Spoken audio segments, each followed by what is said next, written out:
Электрицийн эсвэл цэгийн үеэд багш өөрөөр нэвтэрч орно. Анги удирсан багш өөрийн ангийн сурагчдын суусан бүртгэл болон төлбөр төлөлтийн мэдээллийг харах заавар бичлэгийг хүргэж байна.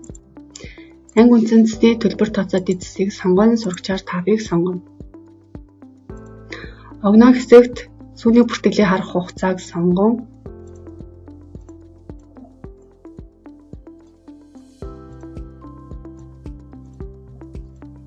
Харах товч дарна.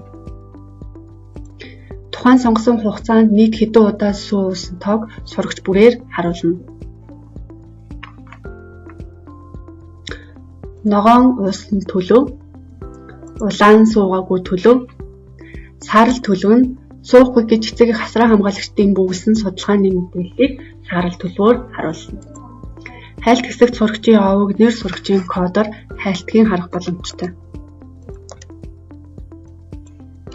Мөн мэдээллийг татаж харах боломжтой.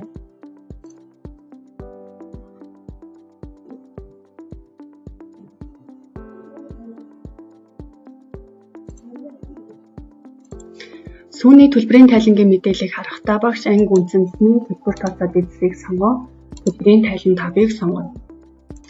Нэхэмжлэгийн төрлийн хэсгээс сүү хөтөлбөр үүсгэсэн нэхэмжлэгүүдээс харах сарыг сонгоо, харах товч дарна. Ангины сурагчдын нэхэмжлэгийн дүн болон төлбөр төлөлтийг харах боломжтой. Хайлт хэсгээр сурагчийн нэр, овог нэр, кодоор хайлтгийг харах боломжтой. Мөн мэдээллийг татаж харж болно.